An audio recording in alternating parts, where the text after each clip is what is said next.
A partir de agora, aqui na Brasil Atual, Colibri na Quarentena. Uma conversa com quem está envolvido em trabalhos de cultura e entretenimento em tempo de pandemia. Colibri na Quarentena, um momento para refletir e se reinventar, na música, no teatro, no cinema e em todas as expressões de arte. Olá pessoal, no programa de hoje vamos conversar com a cantora, compositora, artista plástica, iluminadora e projecionista capixaba Joana Bentes. Depois de 5 singles produzidos nos últimos anos, ela está lançando um novo álbum, A Gota do Mar Contém o Oceano Inteiro.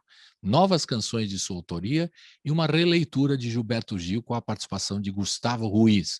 Um papo sobre produção e sobre o manifesto Presa, uma convocação pública por parte das mulheres que batalham juntas no mercado da música do Brasil e são discriminadas. Tudo online, em casa, na quarentena. Começando mais um programa na quarentena, e hoje a gente tem o prazer de receber remotamente, eu sempre tenho que falar isso, né? Remotamente, é chato. Queria receber fisicamente, presencialmente, mas ainda não é possível.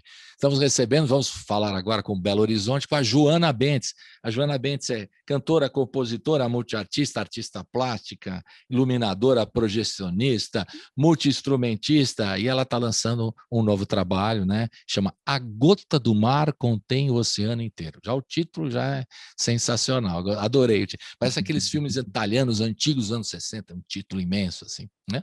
Muito legal. Joana, bem-vinda aqui à Rádio Brasil Atual, YouTube também, da TVT, que a gente está batendo um papo aqui para você falar do seu trabalho, mas antes de você falar de todo o seu trabalho, a gente faz uma enquete aqui diária, né, com os artistas que passam por aqui, para saber de vocês como é que vocês estão lidando, e você tem uma atividade que comenta essas questões da pandemia, né? Os artistas ficaram impactados no meio de março do ano passado, para tentar, né, mais ou menos precisar a coisa, né? Parou tudo, então o artista estava lançando disco, estava fazendo show, estava trabalhando e tal, o que eu vou fazer e tal, né? Foi um drama, e ainda está sendo, porque a gente não sabe quando a gente vai voltar presencialmente.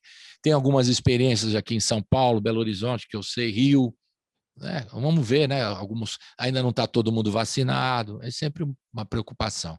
Então eu queria que você desse um relato desse tempo todo, 1 ano e meio já, dessa pandemia. Como é que você se virou como artista, né? Tão inquieta como você é aí, fazendo tantos trabalhos e lidando com várias artes, como você lida, né? Como é que você se virou nesse momento, e do lado pessoal, né? E também eu queria saber da saúde sua, dos seus familiares. Você disse que tem familiares lá em Vitória, onde você nasceu e tudo mais, né? Como é que foi tudo isso para você? Como é que está sendo, né? O lado pessoal e profissional. Diga lá. Sim, bom, primeiro eu queria agradecer o convite, para mim é um prazer estar aqui na rádio, no YouTube, a quem estiver escutando ou vendo pela plataforma que for, muito prazer. Bom, realmente esse último ano e meio foi e está sendo ainda muito complexo, né? Acho que para todo mundo, quer dizer, tenho certeza que para todo mundo, e para mim não foi diferente. Como você falou, assim, eu trabalho com múltiplas funções, né? Não consigo viver da música ainda, não sei se isso será ainda uma realidade no nosso país, né? Que é tão complicado e nesse incentivo, né, da cultura de uma forma geral. Acho que eu vi até uma entrevista do Rodrigo Amarante um dia desses falando que quem vive de música é quem tem dinheiro, que normalmente... Ou pelo menos reserva, né, Joana? Digamos assim, né? O cara tem uma reserva, enfim. E aí consegue, né? Mas para nós, meros mortais, artistas independentes, realmente é um pouco mais complicado. E eu estava com alguns trabalhos presenciais, né? O meu trabalho fixo era como projecionista. Então, trabalhava no cinema, aqui no Palácio das Artes. Olha que legal. E esse era o que era a renda que me segurava. Então, quando a pandemia chegou, foi a primeira coisa que eu tive que sair. E aí, realmente, correr atrás de auxílio, ficar reduzindo a vida ao mínimo necessário, ao essencial, contar com a ajuda da minha família e aí começar a ver algumas outras possibilidades, né? Principalmente de editais, de coisas, de fundos, né? Que foram basicamente a fonte de renda e subsistência nesse período. Então, mas ao mesmo tempo, eu acho que o disco, como você falou, né, A Gota do Mar contém o oceano inteiro, talvez não tivesse sido feito da forma que foi feito se o mundo não tivesse passado por essa reviravolta, né? Uhum.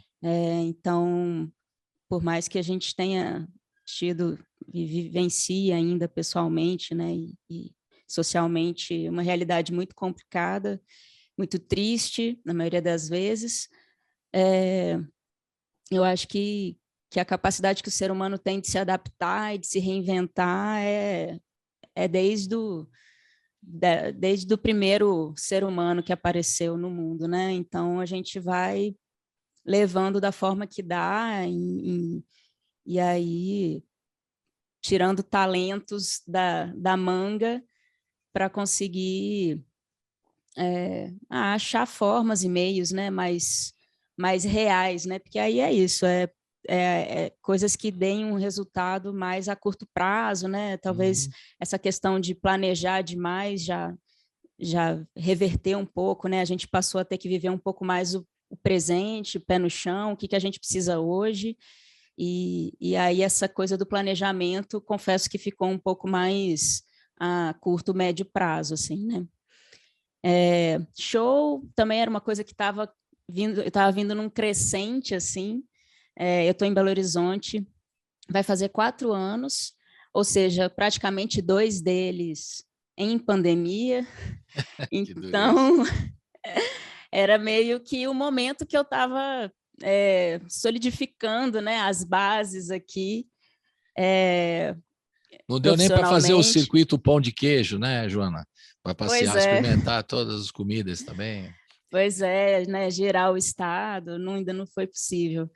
Mas acho que enfim, o que tiver de ser será, né? Eu acho que conforme as coisas forem voltando, acho que não vão voltar a ser o que era antes.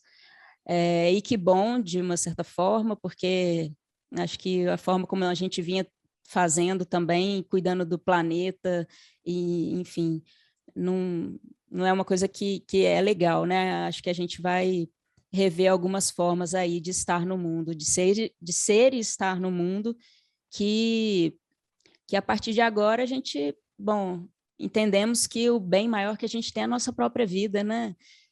Então, vamos lá, vamos cuidar da gente. Isso, exatamente. E você falou do poder, né, do ser humano de se adaptar, é uma coisa clara mesmo, né? Nesse momento, até de repensar, né? As pessoas que viviam de uma certa forma, por serem obrigadas a ficar no isolamento, repensaram as vidas, né?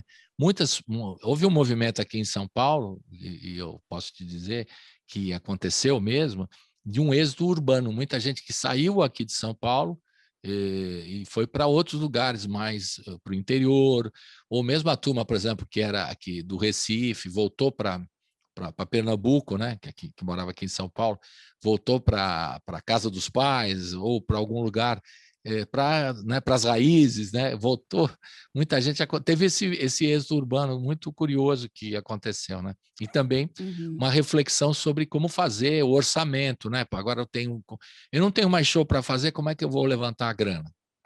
Né? Assunto número 1. Assunto número 2, eu preciso sobreviver. Como é que eu vou fazer, né? E assim vai. E as coisas todas foram, né? As pessoas vão se organizando e refletindo também. Você acha que as pessoas vão ficar mais solidárias depois desse impacto tão grande da pandemia que ainda nos está batendo aqui, né? Porque ainda a gente não sabe, tem as variantes aí, né? Quando eu achava que a coisa estava indo bem, aí essa variante, né? Eu tomei 2 doses, as 2 doses, a coisa está indo bem e tal. Aí tem essa variante. Mas tem gente que não está nem aí, Joana. Não sei como está aí em Belo Horizonte, aqui em São Paulo. Recentemente que eu dei uma saída para comprar uma coisa no mercado aqui, restaurantes lotados, ninguém com... Já acabou a pandemia, teoricamente, para muitos, né? Sim. Então, a gente se assusta. Como é que a gente vai fazer, né? Nós somos A gente fica preocupado com tudo isso, né? E na família, você teve lá que dar uma força para os seus pais? Como é que estava você distante, aí em Belo Horizonte, eles em Vitória? Teve Uhum. algum caso na família mais grave ou não? Vocês passaram isso numa boa? Como é que foi? Bom, você perguntou primeiro se acha que a gente vai sair mais solidário, né, dessa realidade nossa. Eu, sinceramente, não sei. Sempre fui uma pessoa muito otimista, mas eu confesso que nos últimos tempos tem sido difícil para mim manter esse olhar, porque eu acho que, ao mesmo tempo, as pessoas talvez tenham parado um pouco de performar a, aquela coisa do brasileiro, né? O brasileiro, ele é muito legal, muito solidário, é um povo muito alto astral. Acho que tinha essa bagagem, né, nossa, e uma forma de expressar as coisas até para, né, pro exterior, como um povo muito pacífico, né? Muito ameno, assim. E eu acho que, e como você falou, a cada saída que eu dou aqui em Belo Horizonte é exatamente essa mesma realidade, assim. Inclusive, eu acho que os ânimos estão cada vez mais à flor da pele. Pelo menos no trânsito, assim, o que eu vejo é que a tolerância a nível perto do zero, assim, às vezes pode ser até -1, né, do quanto que talvez, cansei, agora a gente está também num momento tão complicado, né, de desemprego, de todo mundo meio que viver essa coisa do cada um por si, né, tá um pouco forte isso, eu acho. A nível de sobrevivência, né, é tipo um estado de guerra, então a gente está sobrevivendo.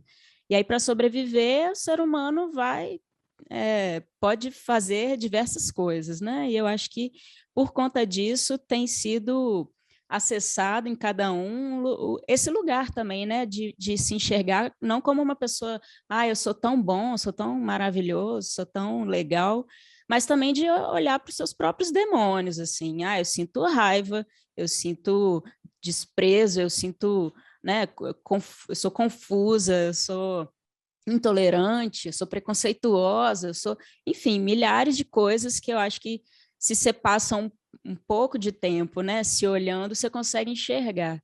E a gente sempre talvez tenha passado muito pano nisso, ou então deixava um pouco mais para trás, e eu acho que essa coisa de estar muito perto de si, esse tempo todo, talvez tenha proporcionado se enxergar um pouco mais profundamente.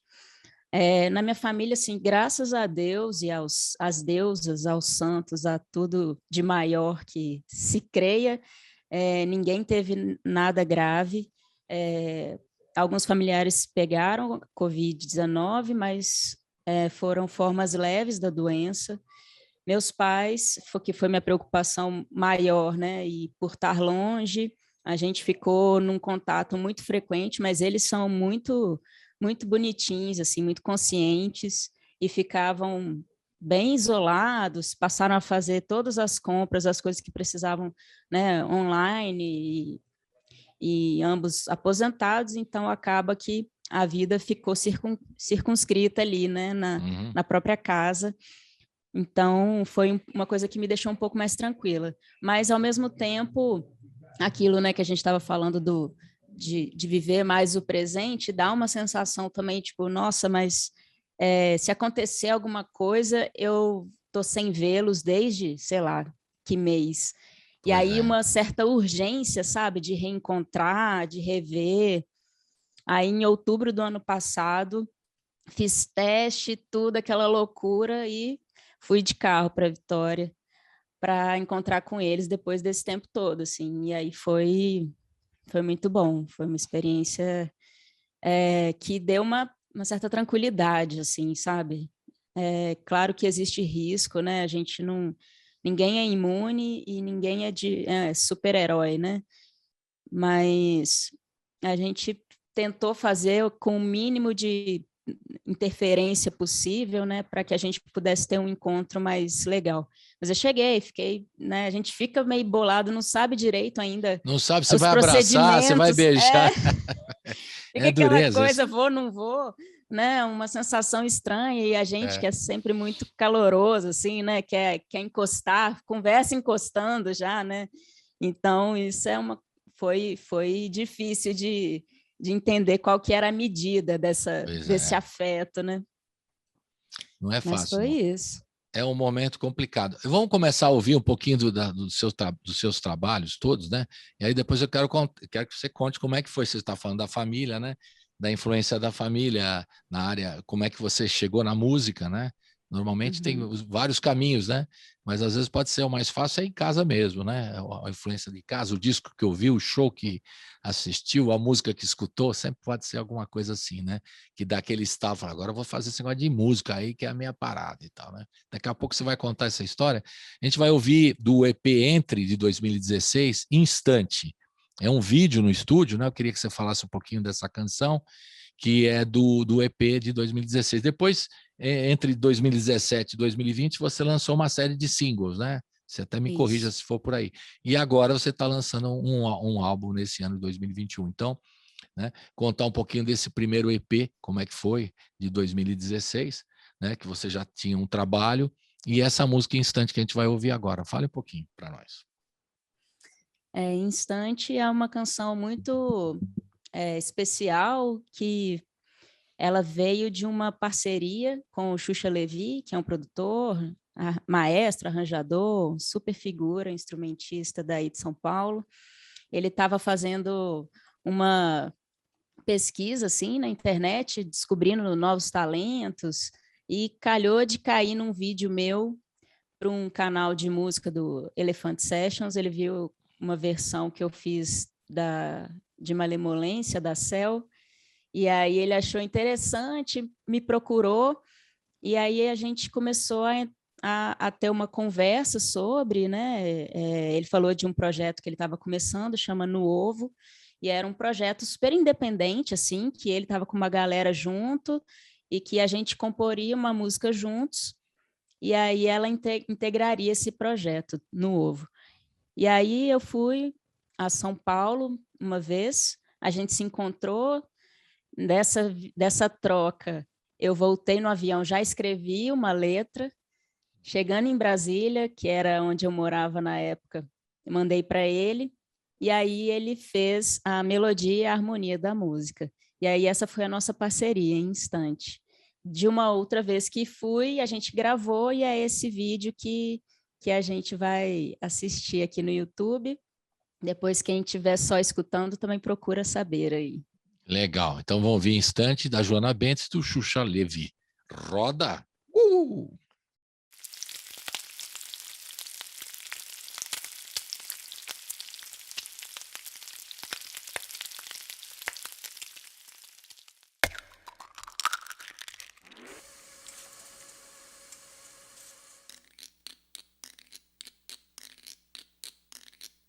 Você vê o céu todos os dias, e ele é sempre igual, cheio daquilo que você é. Muda a todo instante, a cor do entardecer.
Sempre igual, cheio daquilo que você é.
E estamos de volta com a Joana Bentes, diretamente de Belo Horizonte.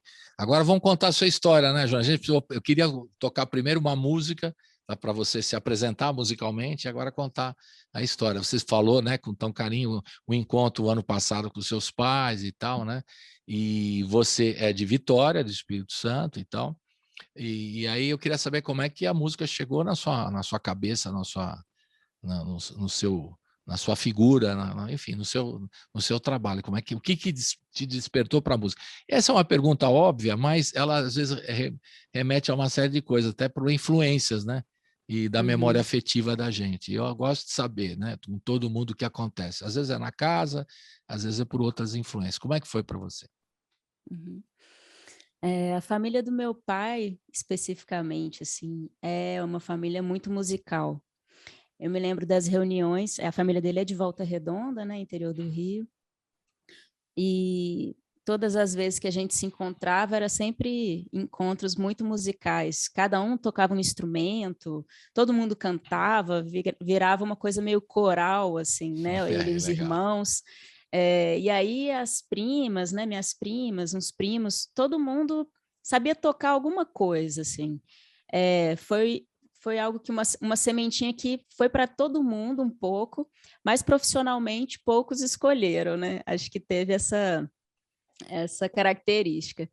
Mas comigo, eu me vi, sei lá, com uns 9 anos de idade, com violão, tinha viola, caipira, tinha umas coisas, uns instrumentos em casa, e aquilo me despertava muita curiosidade.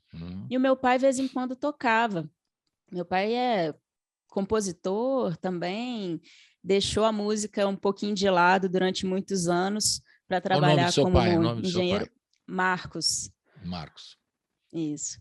Ele ficou, né, a maior parte da vida dele se dedicando a uma profissão formal, como engenheiro, e aí agora que ele se aposentou, ele tem retomado também, né, essa parte compositor, produtor, e tem gravado umas agora coisas. Agora vou fazer o que eu gosto dele. mesmo, de repente, né? Exato, Vou resgatar minha raiz aqui, né, a minha essência, então tem rolado esse movimento. E aí eu via, né, tudo isso, e aí quando eu tinha uns 9 anos eu pedi para ele me ensinar uma música. E, assim, ironias do destino, a música que fazia sucesso na época que eu gostava era Fácil, do Jota Quest. E aí ele... Essa música tocou tanto nas rádios aqui em São Paulo, e aí foi mais difícil ainda aguentar, porque ela virou uma empresa de telefonia, começou a... Nossa Senhora, aí você não aguentava mais essa música, sabe? Extremamente... Nossa Senhora, aquilo... Não é verdade? Ficou até difícil, né? Ficou difícil de aguentar fácil, extremamente. Nossa Senhora. Né? Ela tocou demais. A música martelou, mas depois que virou campanha publicitária, aí ficou insuportável. Me perdoe o Jota Quest, que gente boa, pessoal, mas... Acontece, né? A música, depois que vai para o mundo, ela tem meio que uma vida própria, assim, né? Acho que não dá para controlar. Mas... Então canta aí, Joana, extremamente... Só para sacanear os caras.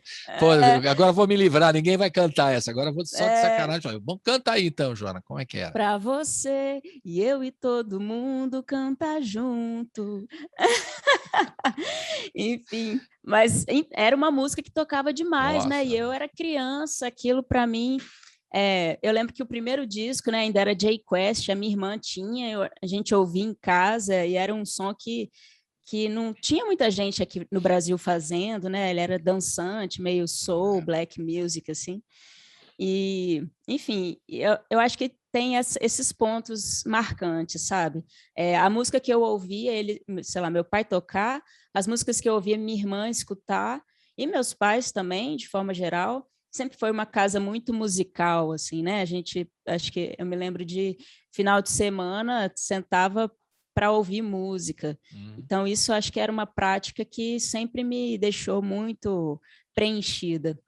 E aí, a partir de Fácil, eu comecei a procurar outras músicas. Lá em casa tinha umas revistinhas, não tinha Cifra Clube, né? Esses sites de cifra. Essa revistinha que tinha nas bancas de jornais, né? Até hoje tem. decifra, o cara Exato. pega a música. Em 3 acordes, toque todo o Tá com um repertório rock monte, and roll. É o mashup Se bobear, da eu tenho até música. hoje aqui um monte, se bobear.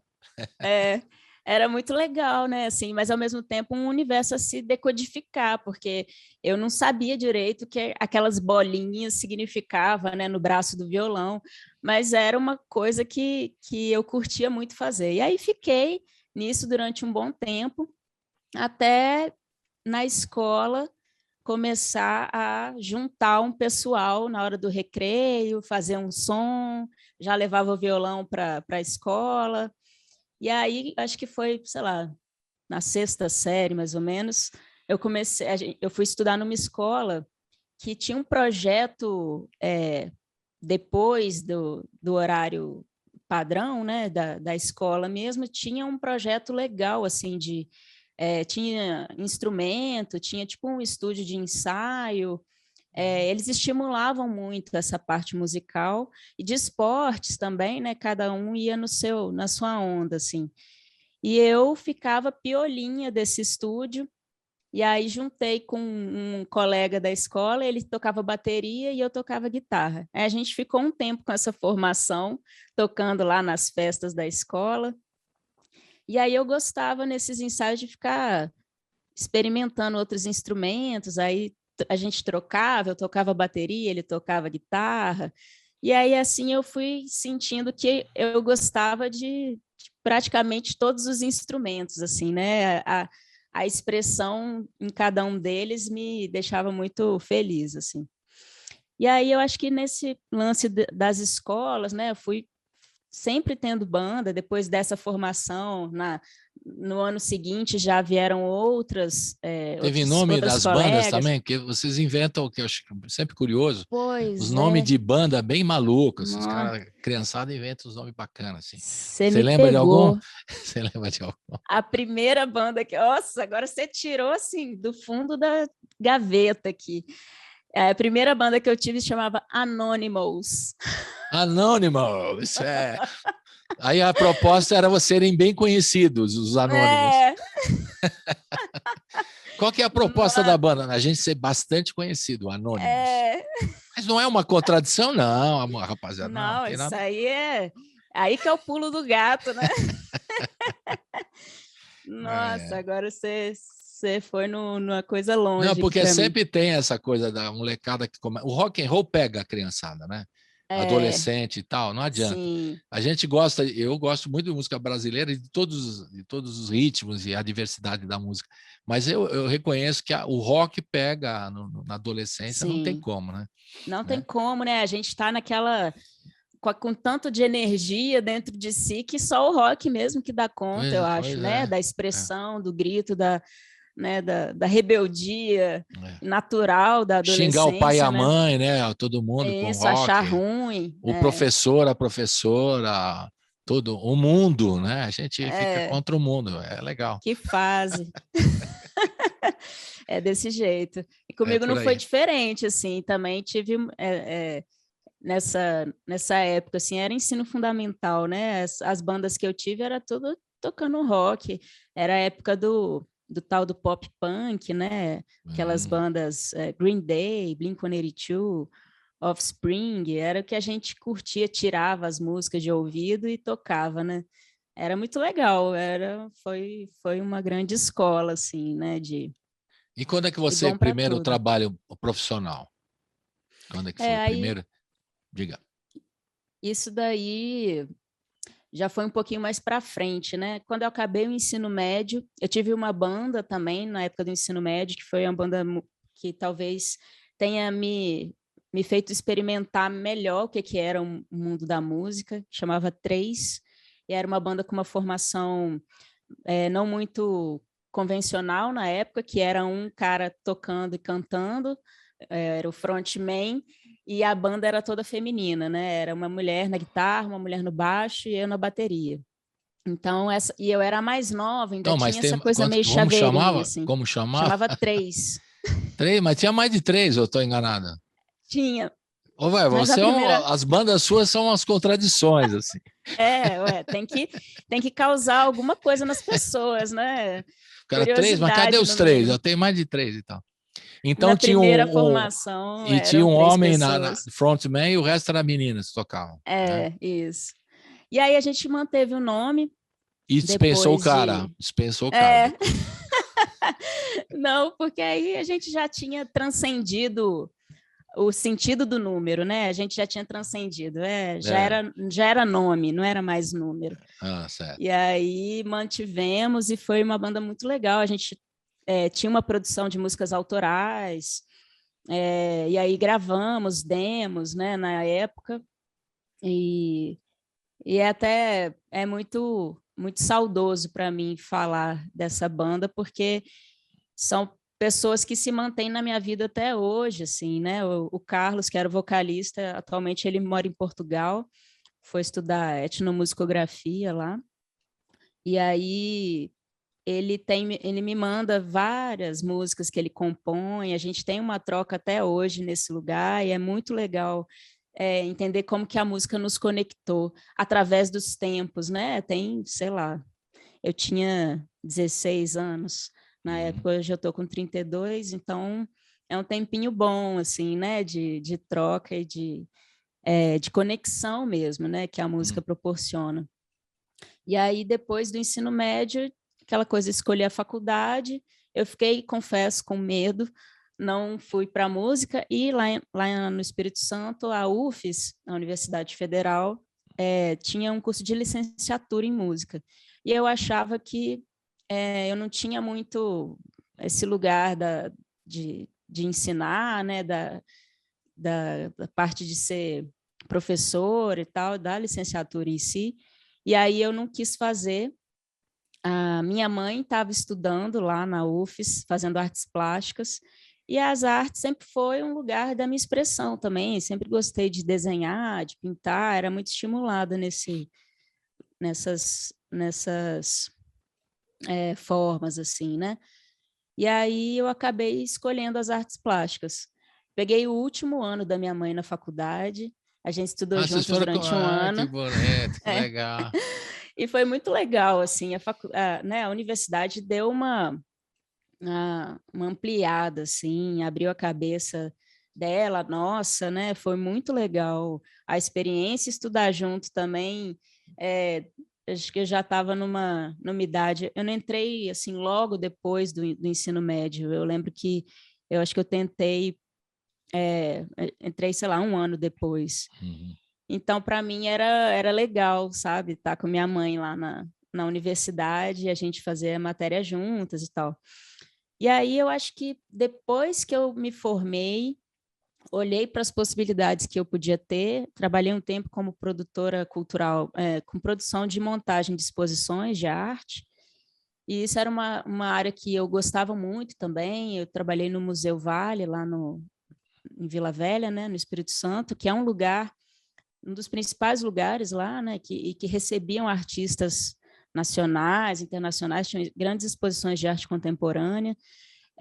Eu fiquei meio dividida, assim, achando que poderia ser uma coisa, mas a música veio arrebatadora. Foi isso, assim, foi eu terminar a faculdade, eu comecei a compor muito, e desse caderno, né, de composições que vieram, inclusive, algumas faixas do EP Entre, que é esse lançamento de 2016. Então, eu acho que foi uma cobrança do destino, assim, sei lá, Legal. da minha própria essência, de voltar, né, sei lá, falar, ô, minha filha, aqui, a gente não foi embora não, né? Volta Ficou, aqui pra né? gente. A coisa da música fica mesmo, né? De uma forma ou de outra, né? Vamos ouvir mais uma, qual que é? O Seca? Seca, é isso? Que você fez, que Seca, que você tá no barco lá, esticadona ali no barco. Isso. Eu fiquei com uma vontade de ir nesse barco, quando você vê o clipe, eu queria estar no barco lá, esticadão ali, deitadão no barco. Parece bom, mas as ondas, o mar estava um pouco agitado no dia.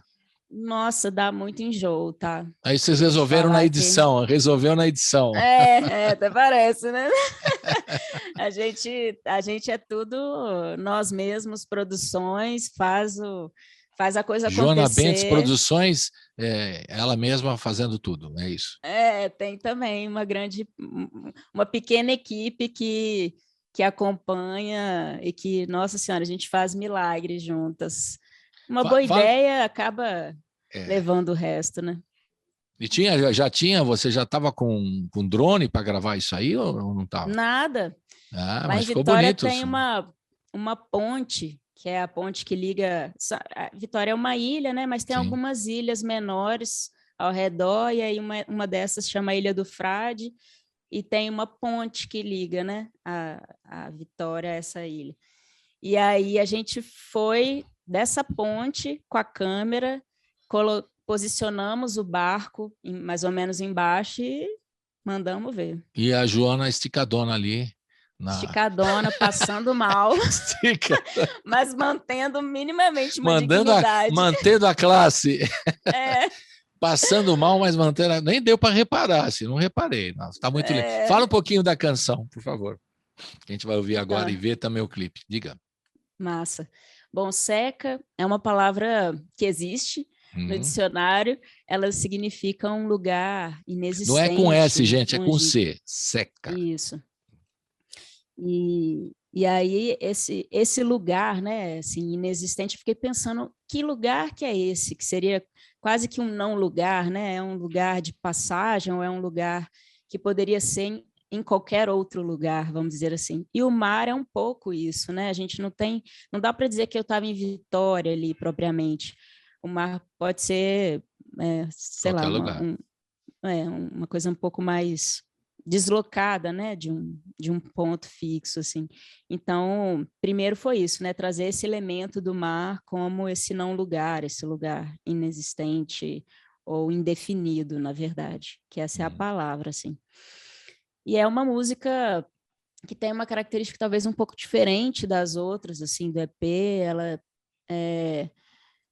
eu sempre senti com ela que eu dava uma viajada um pouco maior, assim, talvez quando tocava ao vivo, principalmente, sentia uma coisa até meio progressiva, assim, nela, sabe? Tinha uma gastação nossa enquanto tocava.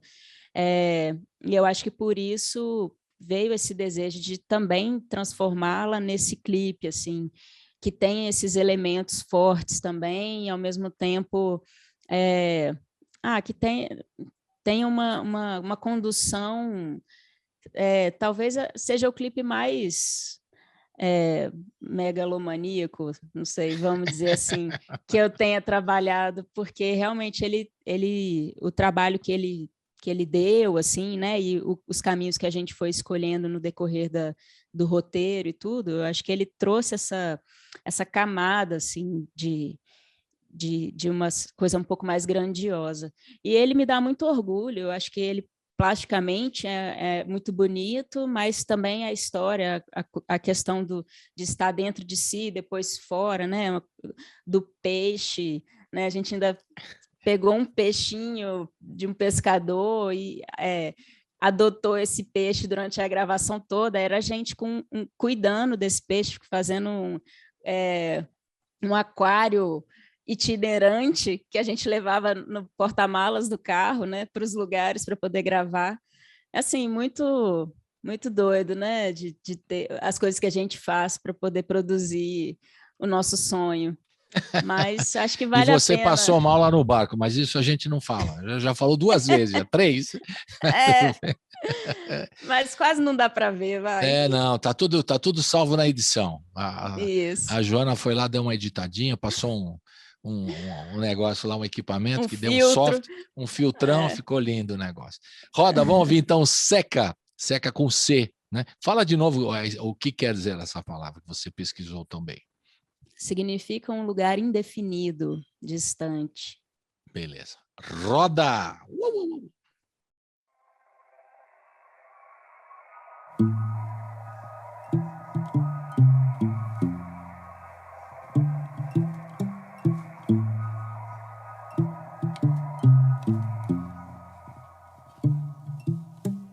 Vem pra ficar, chega que já espero a hora certa.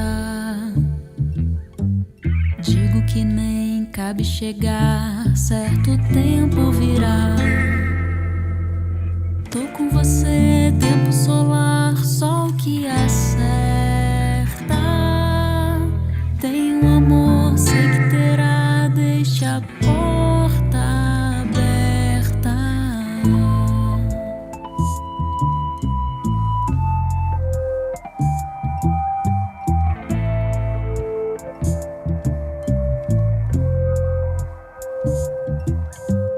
Vem pra ficar, chega que já espero a hora certa. Digo que nem cabe chegar, certo tempo virá. Tô com você, tempo solar, sol que acerta. Tem um amor, sei que terá, deixa a porta aberta.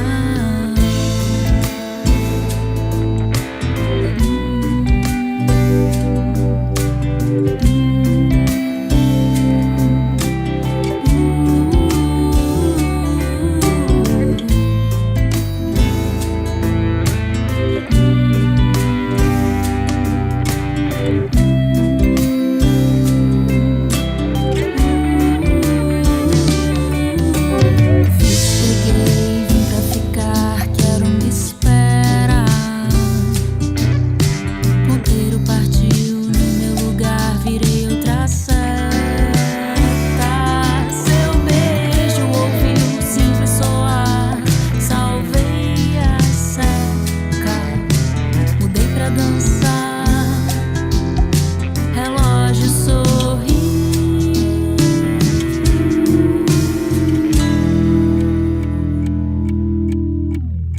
A hora desperta.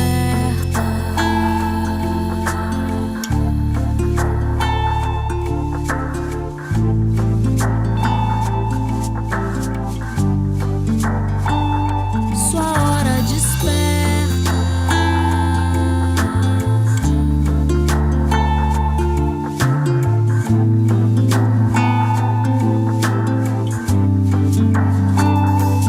Deixa a porta aberta.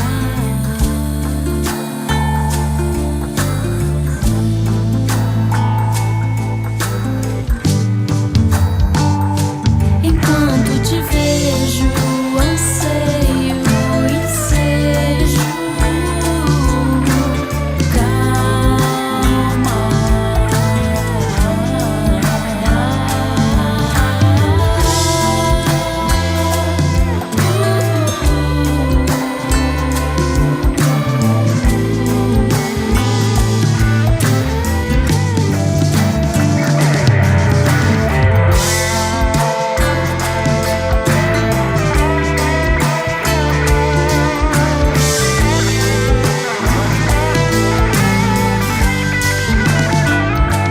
Segue sem voltar, segundo no mar, deserta.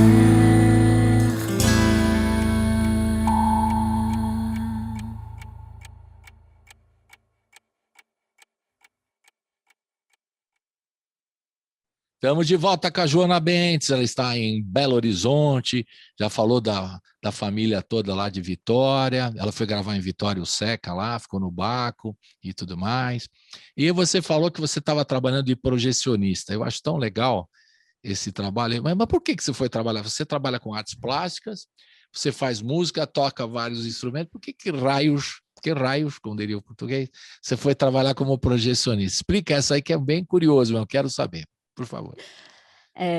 Quando eu cheguei em Belo Horizonte, eu meio que tentei pensar quais funções, atividades que eu poderia fazer que pudessem, né, me possibilitar a estadia aqui, né, viver na cidade.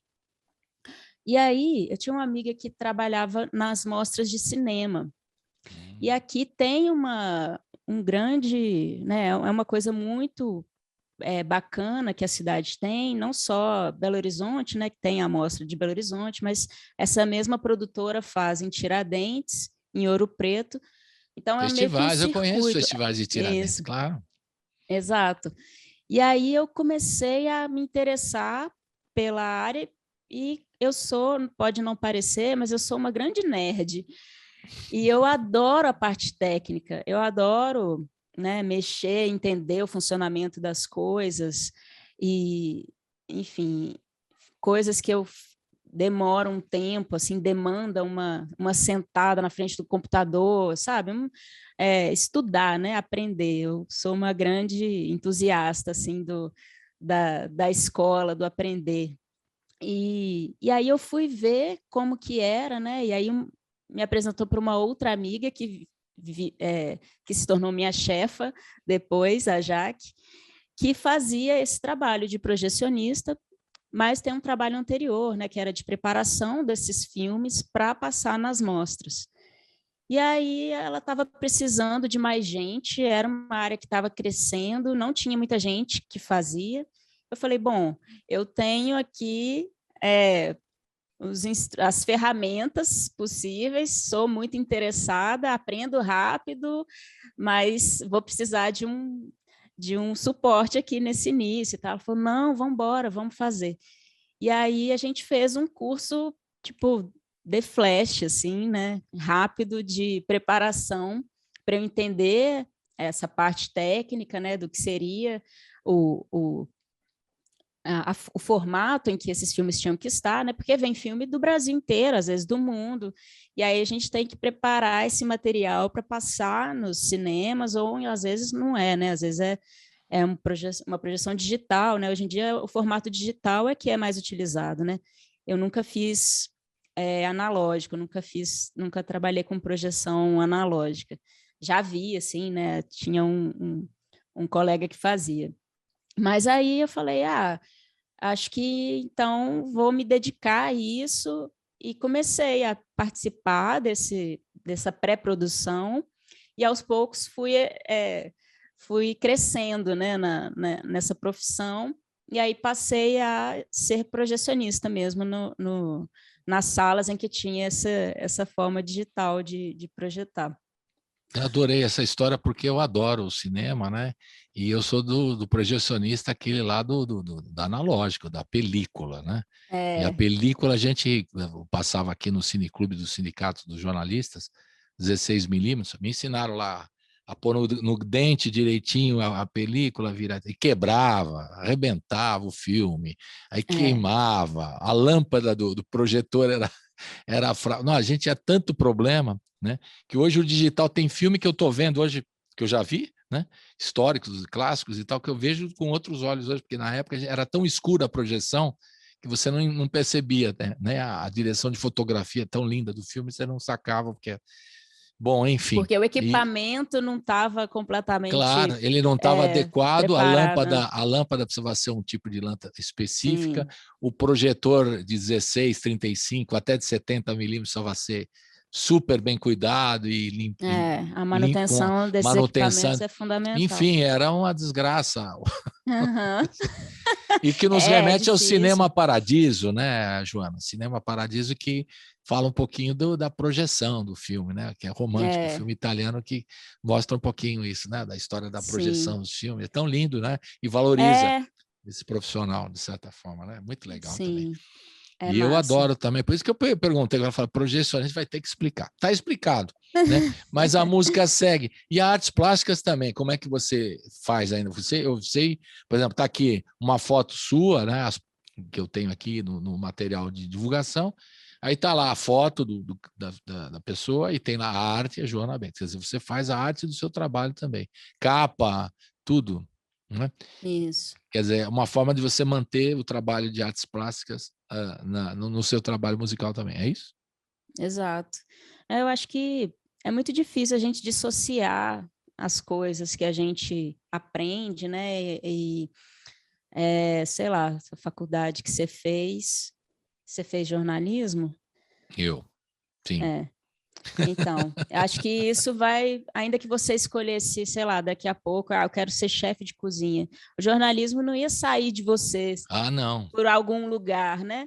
Então, eu acho que, por mais que eu tenha ajeitado o prumo da minha vida profissional para a música, mas as artes plásticas, ela está dentro de mim, independente da minha vontade, né, vamos dizer assim.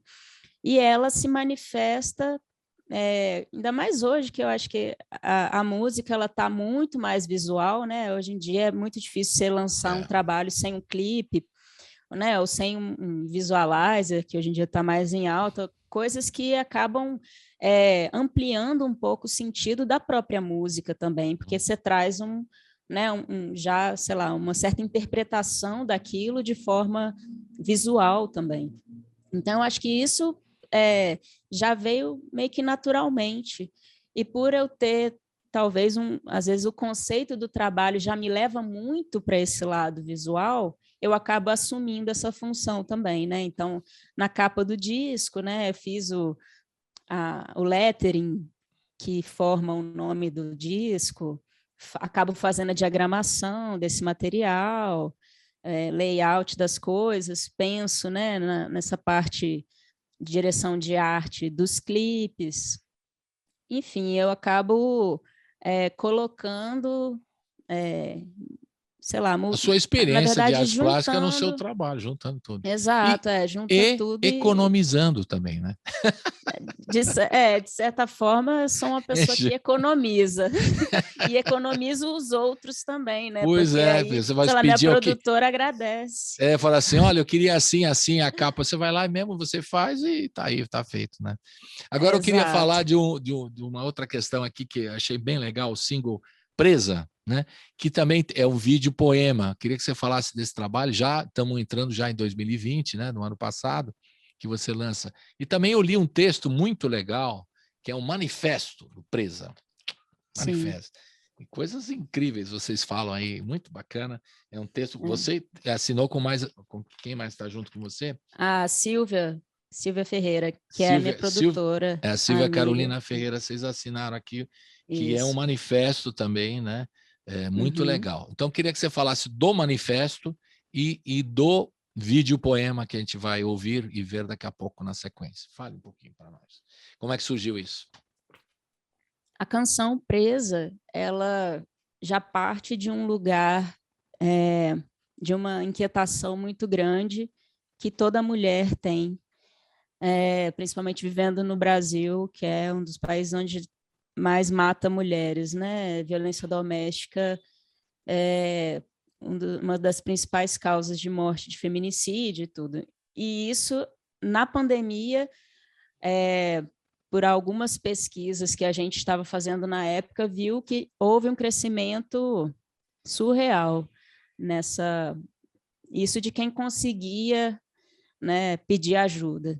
Mas dessas pessoas que conseguiram, foi mapeado que houve esse aumento nos casos. E aí, Presa já vinha, a gente lançou ela na ocasião do dia, né, do mês da comemoração do Dia da Mulher, que era em março. A gente lançou ela nesse início do mês, e aí veio um desejo grande de falar sobre o que é ser mulher no mundo da música, né, o mercado da cultura, como que recebe, né, a profissional mulher. E aí o manifesto Presa é Liberdade trata muito desse tema. Foi realizada uma pesquisa pelo DataSim, que é, né, um instituto de pesquisa da Sim São Paulo, né, que é uma feira de música bem importante, e essa pesquisa falava sobre a experiência das mulheres. Foi um questionário que elas rodaram durante um tempo, acho que eu até respondi também na época, que falava sobre a experiência da mulher no mundo da música.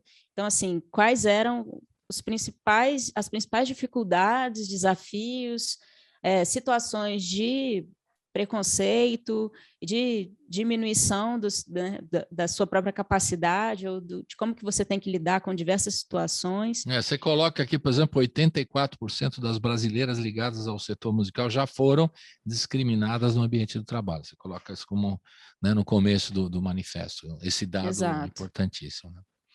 Pois é, então isso 84% é altíssimo, né? Então é uma coisa que a gente precisa falar sobre. Cada vez mais em todas essas funções, né? Seja na parte técnica ou como a pessoa que está ali na frente, né, com o microfone, a gente passa por diversas situações.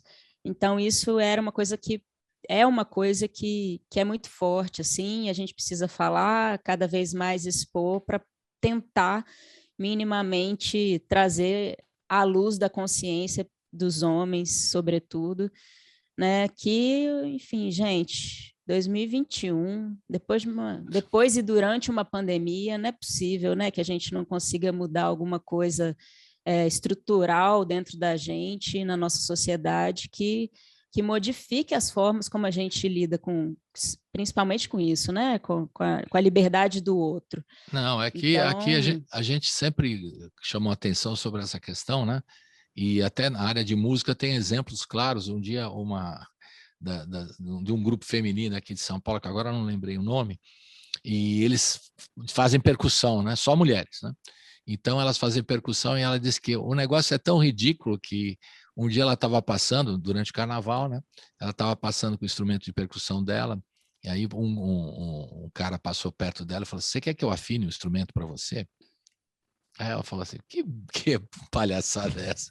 Como se eu não soubesse, né? E como se eu precisasse do cara para. Então, isso é uma coisa muito simples, muito, né? Que eu estou comentando, mas é a frase que eu nunca esqueci. Ela falou: "Você acredita que aconteceu isso?" Eu falei: absurdo, né? Isso de leve, né? Fora o que você está falando do discriminação, assédio, aí né? Mas esse também é o típico da coisa bem machista, né? Da música, percussão, né? A mulher no carnaval, né? Tocando instrumento, aí o cara passa por ela e fala: "Você quer que eu te ajude? Eu te afino o instrumento, te ajudo aí a afinar." Então, tipo, você não sabe, né? Quer dizer, uma cena bem simples, mas que diz tudo, né? Como é que foi. Você já sofreu discriminação assim diretamente? Porque você faz tudo, né? Você toca, canta, compõe. Como é que é isso para você, especialmente? Primeiro, eu acho que tem essa coisa da gentileza fake, né? Que é na verdade, machista pra caramba, machista, né? Super. Diversas vezes, assim, dá para, sei lá, escrever 300 manifestos, assim. Mas uma delas, a gente estava montando uma luz lá na escola de tecnologia. Esqueci de dizer que você também faz iluminação, também. Desculpa, você é iluminador. Isso. E aí a gente estava com escada, né, afinando os refletores, e aí, eu juro para você, assim, era engraçado, a gente passou a rir uma hora, porque toda vez que passava um homem, perguntava se a gente precisava de ajuda. Quer ajuda? Posso subir para você? Deixa que eu seguro a escada. Tipo assim, todos os homens que passavam ofereciam essa ajuda para nós. Então, assim, claramente é uma coisa, a mulher não pode estar ali, a mulher não pode ocupar uma profissão, um lugar de técnica, ou que tenha que fazer força, ou que tenha que carregar, porque a mulher é frágil, né? Tadinha, ela não pode, senão vai, sei lá, estragar o esmalte, né, da unha. Ainda tem isso, assim, né? Cai no estereótipo do que é ser mulher, do que é, né, a figura feminina na sociedade. Então, assim, é muita coisa para ser quebrada, sabe? Desde a expectativa do outro até o nosso próprio entendimento de que a gente é capaz, de que a gente pode estar ali, pode fazer essas coisas, pode se impor, né? E às vezes não, que às vezes a gente precisa fingir que não entendi, né? Dependendo da coisa que se fala. Normalmente, quando a gente vai montar nos espaços, né? Mas só uma questão, no mundo da música, desculpe interromper, Joana, mas eu quero que você desenvolva mais isso aí. No mundo da música, teria que ter são pessoas, entre aspas, mais abertas, né? Umas pessoas mais arejadas, no sentido mais progressistas em geral, na área de música, na área das artes, do teatro, do cinema. Então, é meio estranho. Em outros setores, né? A gente poderia até não perdoar, nunca perdoar, mas a gente podia até aceitar, falando, isso acontece. Mas no mundo das artes, né, que é muito absurdo, né? Ou estou viajando aqui. Eu acho que sim, é absurdo em todos os meios, mas eu acho que talvez pegue mais, né, no mundo das artes, justamente por isso, né, porque aparentemente é um território livre, Isso. Aparentemente é um território progressista, mas a hipocrisia é enorme e o machismo, ele é estrutural mesmo, não tem, né, nós mulheres também carregamos o machismo, ensinamos aos nossos filhos, né, o machismo de alguma forma, porque não está em alguém, né? Está na estrutura da sociedade. Então, é muito difícil dissociar. E para o homem, mais ainda, porque é sempre... muitas dessas falas e de atitudes são reforçadas durante a vida toda. E aí chegar um cara adulto para ter que desconstruir uma vida inteira, né, desse tipo de reforço positivo é muito difícil. É complicado mesmo, assim. Então, o que a gente tenta é ir aos poucos quebrando de formas, às vezes, sutis, de formas, às vezes, enfiando o pé na costela, né? Na porta ou na costela. Tem uma das campanhas que eu achei tão legal, o lugar da mulher é onde ela quiser. Achei muito legal. Essa é uma das campanhas né, que aí realmente mostra, né? Eu achei muito positiva essa campanha, entre outras, né? Mas o slogan é muito bom, né? É muito forte. O lugar da mulher é onde ela quiser, né? Você fala, o lugar da mulher é não sei onde. O lugar da mulher é onde ela quiser.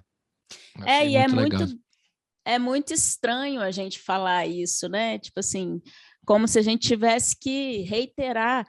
Gente, a gente pode. Tipo assim, não é óbvio que todo mundo pode ser o que quiser? Tipo assim, não, tem que falar. Então, beleza, vamos falar. É a mesma coisa com tudo, né? Com a representatividade LGBTQIA+. A gente tem que falar? Sim, porque ainda existe uma sociedade que marginaliza, que mata, que discrimina. Então, assim, ainda assim a gente precisa bater na tecla do óbvio, né? O óbvio, na verdade, não existe. Eu acho que cada vez mais eu tenho compreendido que nada é óbvio. É verdade. E às vezes eu acho que é importante o reforço. Se um slogan ajuda, que seja o slogan que vai nos sensibilizar para essa questão, né? Sim, se uma campanha ajuda, vamos fazer a campanha, vamos apoiar a campanha.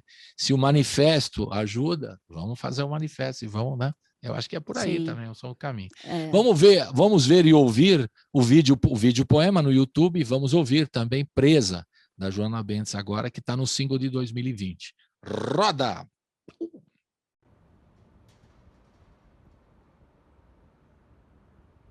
A rua chama, mas guarda o perigo invisível. Um número que brota na medida da lágrima. Mais de 100.000 lágrimas brasileiras. E a gente aqui, presas. Qual a medida da sua prisão? Qual era a medida da sua prisão? A liberdade de nós, mulheres, quando a rua era possível. E quais serão as possibilidades quando houver a cura do vírus? Haverá também a cura do machismo?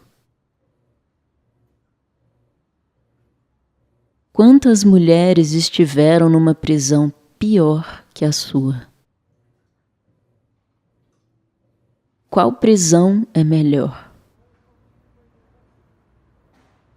Quem dividiu a cama com a violência? Se já não passamos de almas aprisionadas em corpos, por que permitir que nossos corpos sejam também aprisionados? Almas que geram vida, impedidas de viver? Algo não faz sentido. Há muito tempo. Que tempo desejamos pós-pandemia? De quais grades nos livraremos? A rua chama, e nela caminha o perigo. Ela, tamanha, abriga até o seu algoz. Mãe do bem e do mal, nós. Que a rua também, mulher rua, que as mulheres das ruas, nas ruas, sejam todas livres, almas soltas, sem olhar para trás.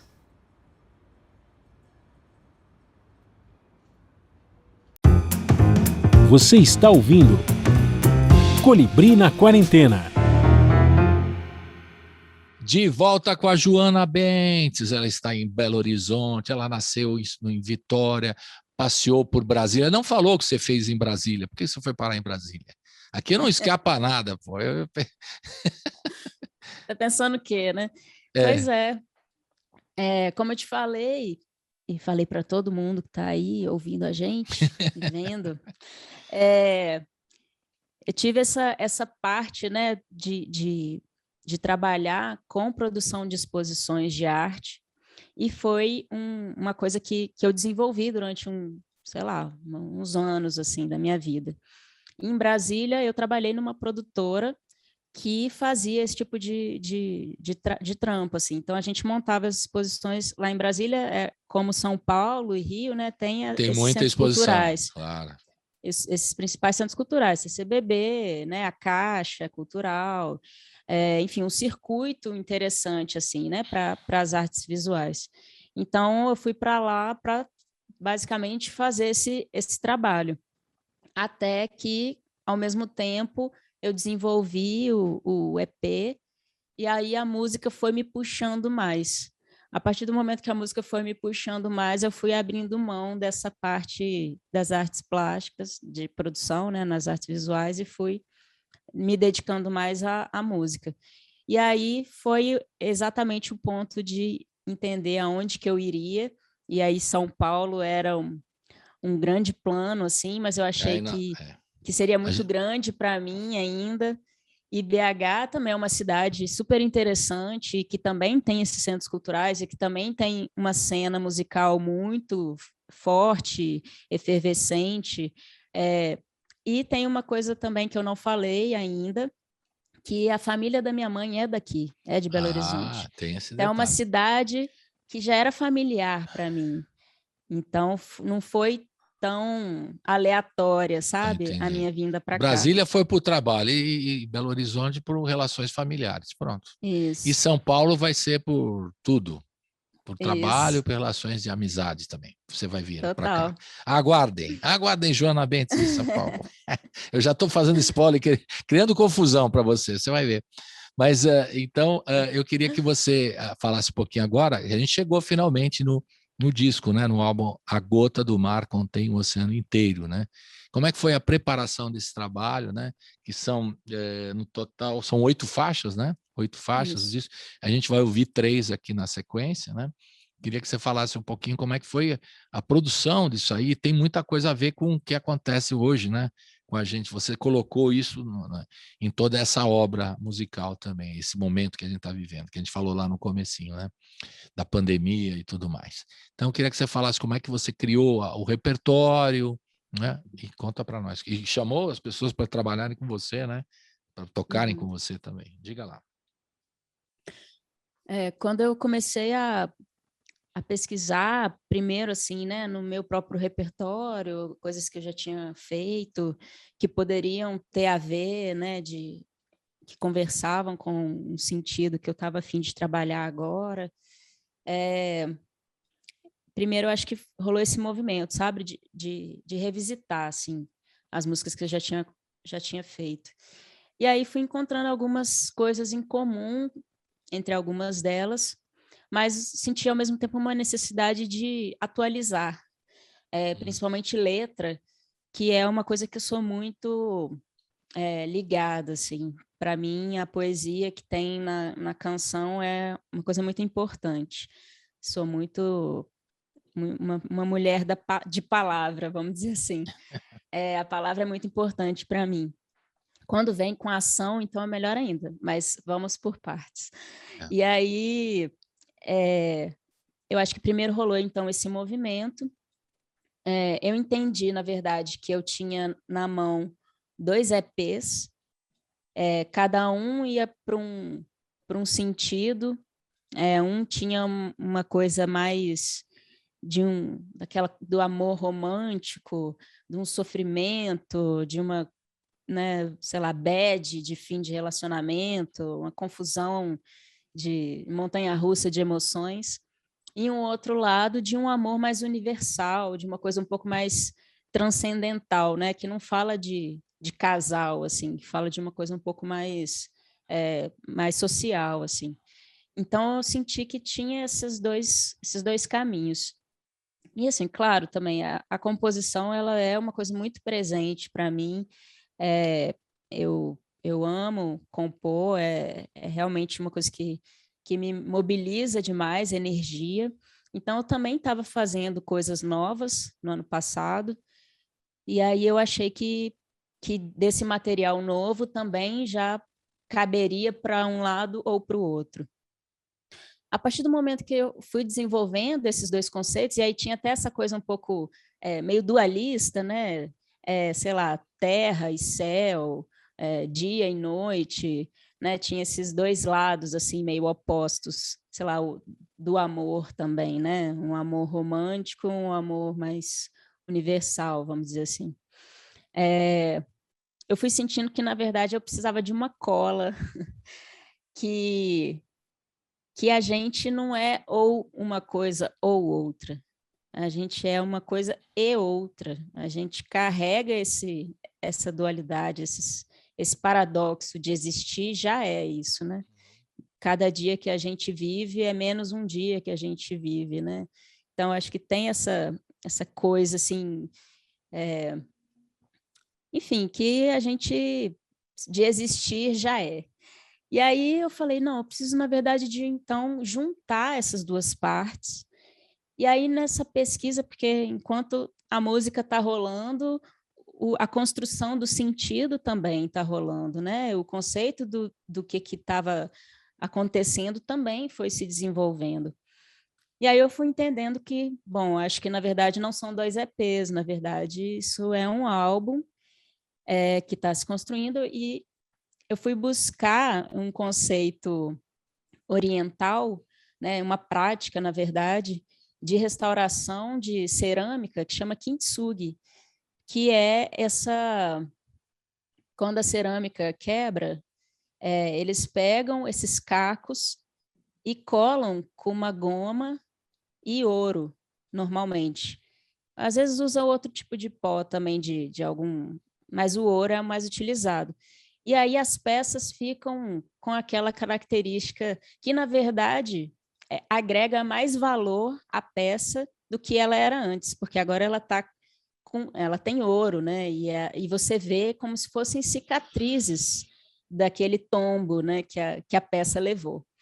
Então, essa cola que Kintsugi me mostrou era um pouco o sentido do álbum estava fazendo para mim também.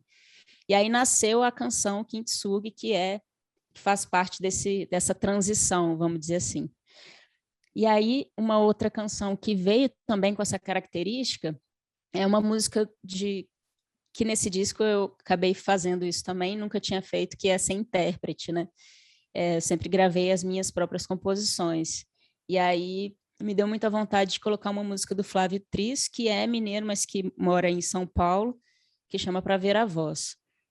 Então, essas 2 canções foram esse elo, né? Essa transição entre esses 2 momentos que eu já vinha trabalhando. E aí que o disco foi se configurando mesmo, né? Com essas 8 faixas, com esse caminho, né? Que ficou um pouco mais claro a partir do momento que todos esses conceitos foram se solidificando. Ele foi feito todo em isolamento, né? Eu estava... Aí acabei também produzindo esse álbum, mixando, masterizando. Fez tudo isso. Eu vi aqui, produção, gravação, mixagem, masterizando, tudo, Joana Job. Joana Bentes. Job, não é isso? Isso, Com exceção de todo dia, o produtora. resto é tudo. Né? Isso. É isso aí. Então vamos ouvir o Kintsugi, né? Kintsugi. Vamos. E é legal esse clipe que você está se pintando, quer dizer, você está corrigindo a sua cerâmica da sua vida, misturando aqui, pintando. É isso mesmo? Essa é a proposta? De certa Então, forma, você vai consertando as coisas do seu ser. É isso mesmo? Ou eu estou viajando mesmo? Por aí? Não, inclusive a interpretação é livre, mas essa pintura, né, do corpo, na verdade, o que rolou foi como se fosse uma espécie de ritual para mim, sabe? Era aquele período de final do ano, o meu primeiro disco, é como se tivesse muita coisa acontecendo e eu precisava de marcar aquilo de alguma forma. E aí foi feita a argila, né? Assim, ela tem um aspecto de purificação, de limpeza, né? De detox das superfícies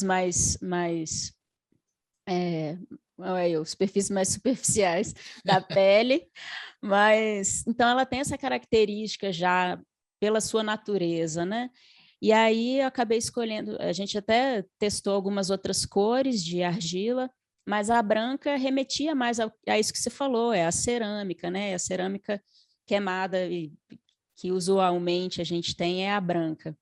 E aí ela também dava menos contraste com o fundo, que era branco, então isso era legal também para a nossa ideia estética, né, do que seria essa gravação, e não foi feito um roteiro, né? A gente gravou a performance toda, que vai se desdobrando, né? Ela começa com essa parte da argila branca, depois eu corto meu cabelo, e depois raspo, e o final, que é o resultado, é a capa do disco, né? Que é essa parte do ouro, que é como se a gente estivesse só mostrando isso que você falou, né? Talvez o que a gente está consertando na gente, mas que é uma coisa, um projeto de vida, né?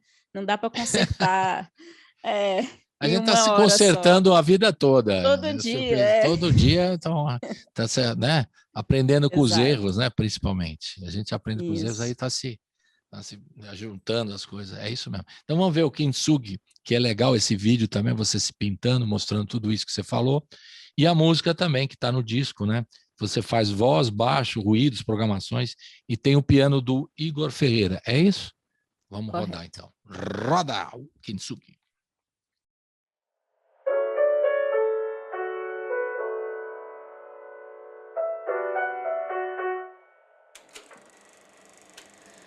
Já me quebrei em mim não habito mais ser o olhar do fim na vida, uma linha de quantos amores vi, alguns paraquedas sim, e atravessaram sonhos.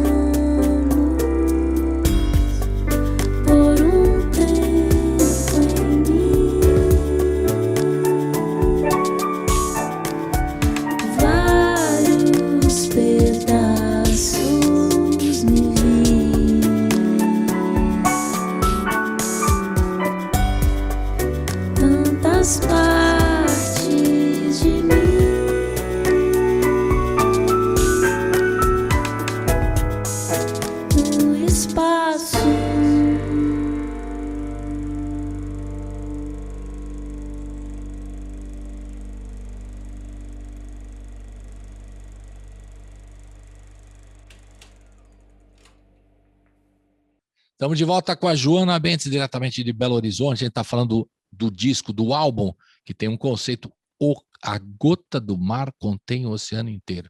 Como é que você teve essa ideia de dar esse nome aí? Eu gostei tanto do título. A gota do mar contém o oceano inteiro. Como eu te falei, assim, as palavras me fascinam, assim, né? A construção dos textos, até a plasticidade delas, né, que lembra uma coisa meio poesia concreta, assim, isso tudo me sempre gostei muito. E o tempo todo, né, de preparação dessas músicas e de entendimento do que seria o álbum, foi permeado por construção de muito texto também, né? Os textos que acompanham, de fazer também depois do faixa a faixa, enfim, eu escrevi muito sobre, né? Não só o que saiu, né? Mas escrevi muito sobre também. E junto com a Silvinha, que é minha produtora, que também assinou o manifesto, a gente às vezes ficava cada uma na sua casa, nesse docs do Google, cada uma escrevendo um monte de coisa, a gente ia trocando, de repente surgiu essa frase.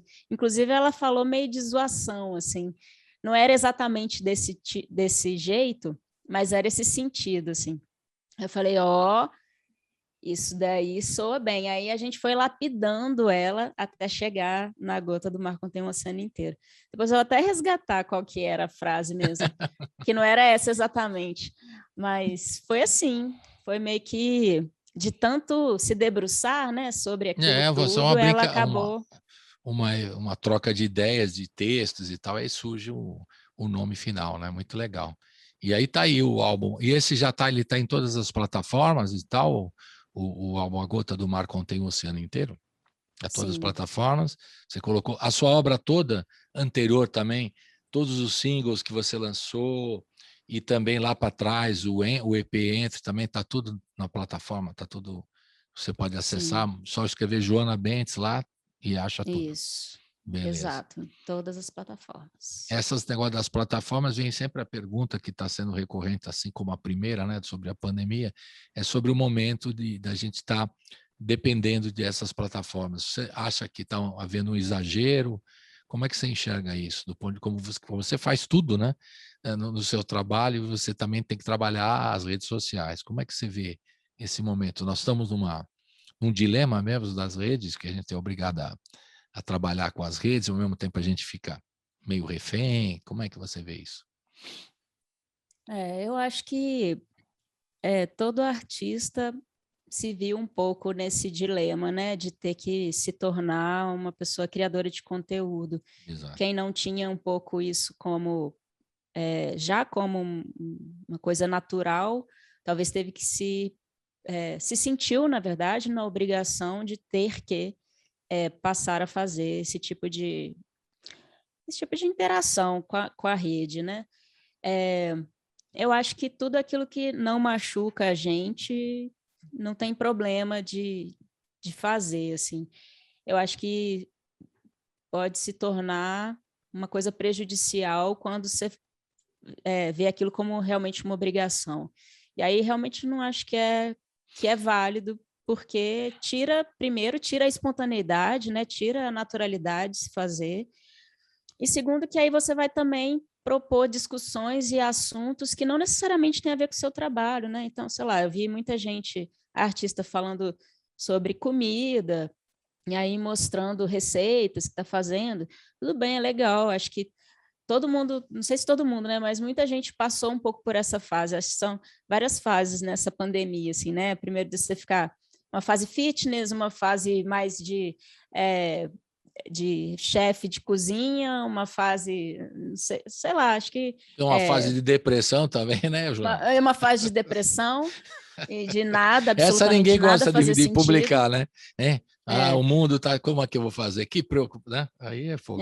Também é difícil. Não, e falar sobre isso também, né, que eu acho que é impossível alguém ter ficado de boa esse tempo todo, né? Então, assim, eu acho que, na verdade, quanto mais honesto for nas redes, mais conexão você faz com as pessoas, porque as pessoas querem ver ali alguém que existe, né? Um ser humano, não quer ver, sei lá, já existe também gente que trabalha desse jeito, né? Que vende a fantasia, né?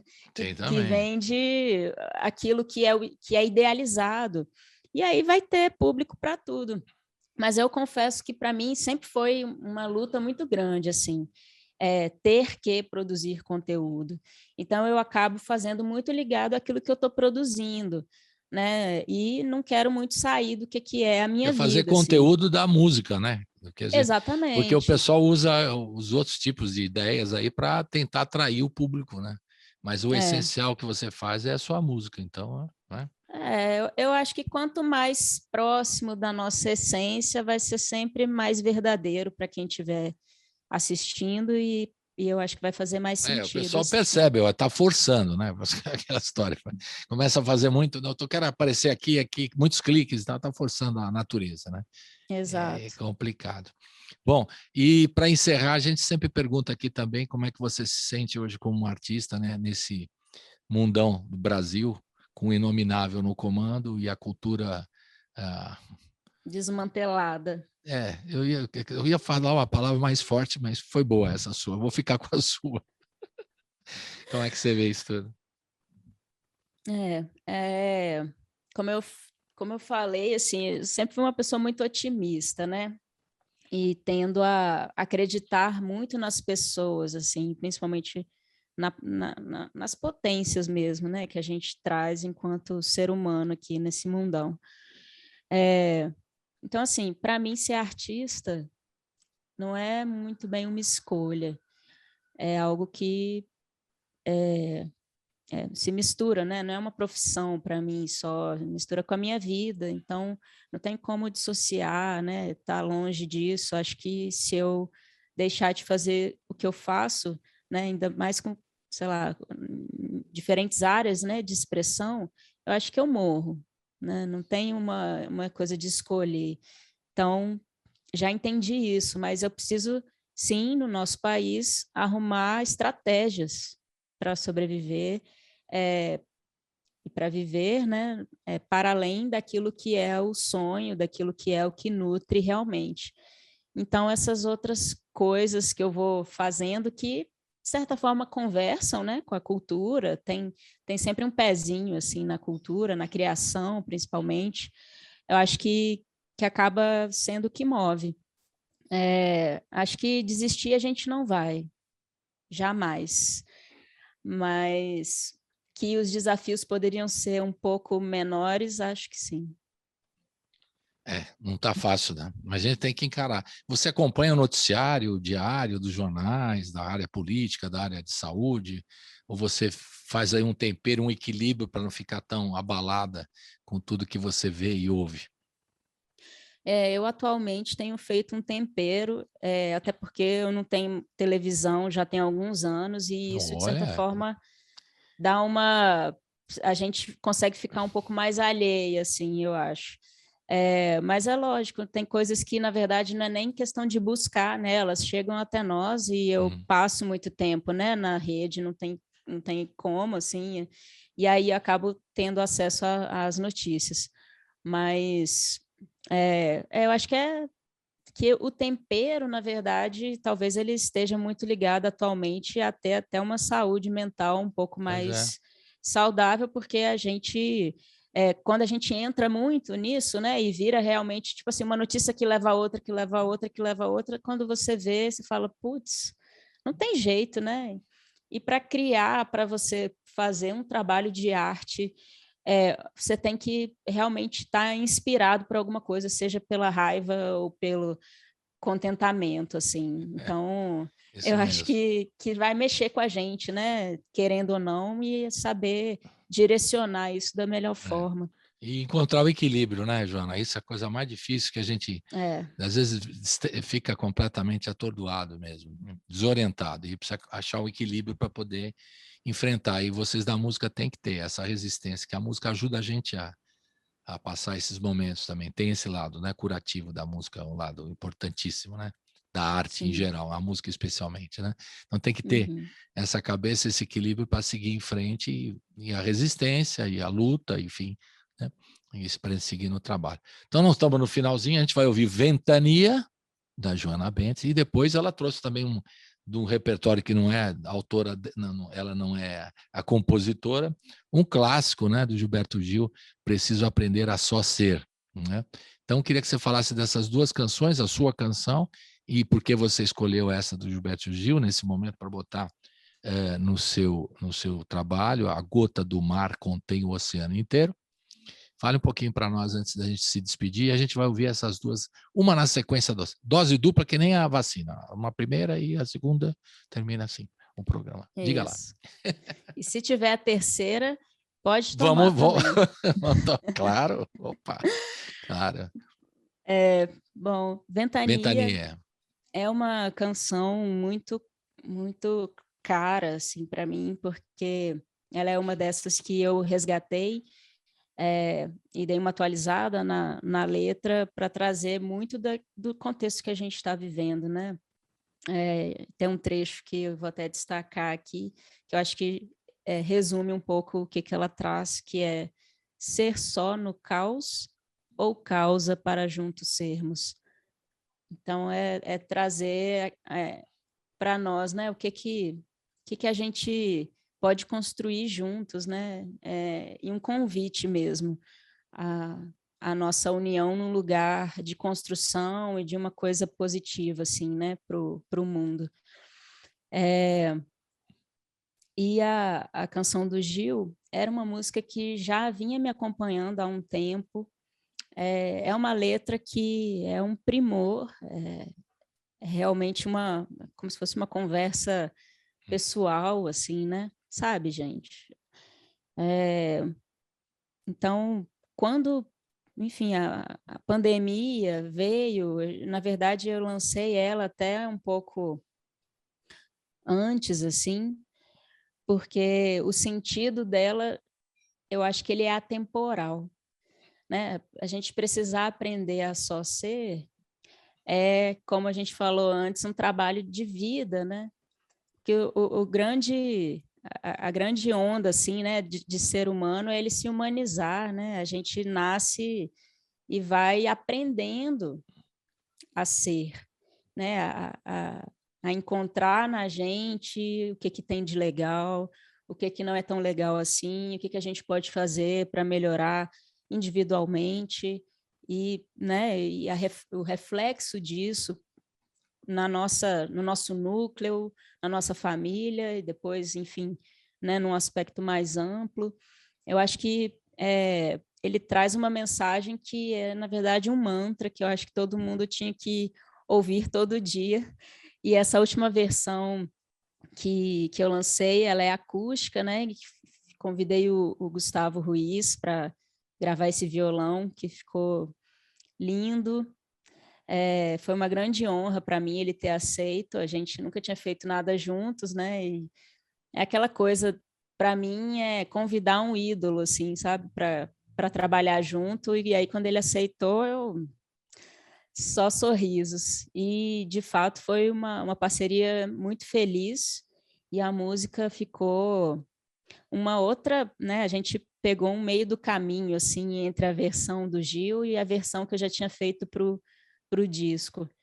E aí a gente encontrou a nossa. Ficou muito lindo, porque tem valorizando ainda mais as palavras e a harmonização que o violão do Gustavo, ele é minimalista, ele vai tocando, né, e valoriza ainda mais o que você está dizendo, a sua interpretação e o texto do Gil e a canção, né? Claro, mas isso ficou muito legal. É aquela história, sim, quando a gente vai fazer uma releitura, a gente sempre discute isso na rádio, né?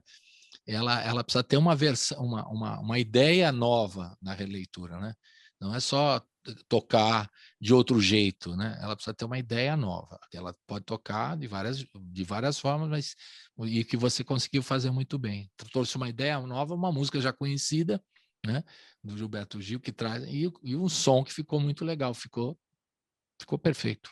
Ficou muito legal mesmo. Fiquei muito feliz também. Parabéns, foi muito legal. Aliás, o disco todo é incrível e agora a gente já falou que está tudo nas plataformas digitais e tudo mais, e a gente agora aguarda você aqui em São Paulo, quando passar essa coisa toda, porque o lobby já está feito, certo? Certíssimo. Aí você vem Me aqui, trazemos o Gustavo, a Tulipa, todo mundo, vamos fazer uma festa, e você vem para São Paulo e no estúdio aqui para né? Para a gente te conhecer melhor aqui em São Paulo e vamos esperar que isso possa ocorrer. Talvez o ano que vem, né, Joana? Para você Tomara. sair, trabalhar mais o disco, fazer o show ao vivo e tudo mais, que eu acho que é uma carência muito grande dos artistas, né? Quem já tocou ao vivo muito, né? Olha ali, fica né? Não tem ninguém para aplaudir na live, é chato. Não, e não tem nada que se faça que substitua o que é o show ao vivo, né? A troca que existe ali, ela é única mesmo. Eu não vejo a hora. Eu também. Então, ficamos com o que temos para o momento, que é o abraço virtual. Dá um abraço virtual aqui, faz um abraço virtual. E até a próxima, Joana Bentes. Foi muito, muito prazer conhecê-la. E a gente vai seguindo aqui, te aguardando aqui em São Paulo breve. Tá bom? Tá, um beijão ótimo. E até a próxima. Um beijo. Valeu, até. Tchau. Muito obrigada. Tchau, tchau. Tchau.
pro céu.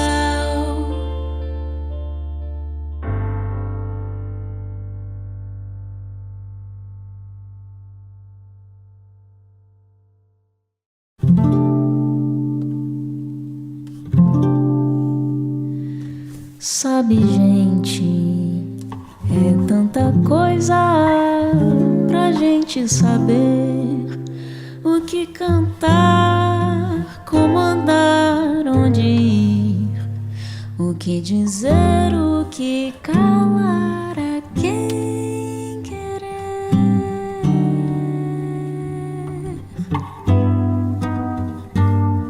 Sabe, gente, é tanta coisa que eu fico sem jeito.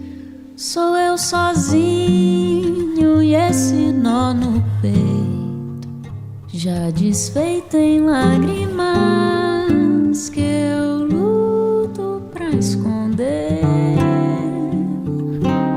Sabe, gente, eu sei que no fundo o problema é só da gente.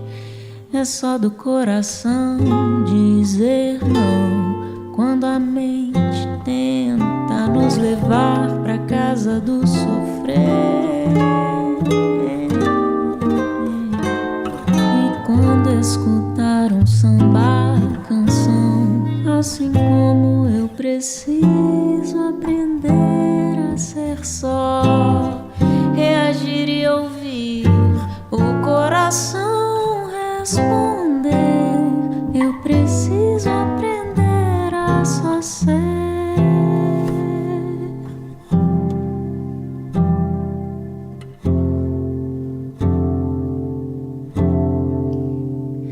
Sabe, gente, é tanta coisa que eu fico sem jeito. Sou eu sozinha e esse nó no peito, já desfeito em lágrimas que eu luto pra esconder. Sabe, gente, eu sei que no fundo o problema é só da gente. É só do coração dizer não quando a mente tenta nos levar pra casa do sofrer.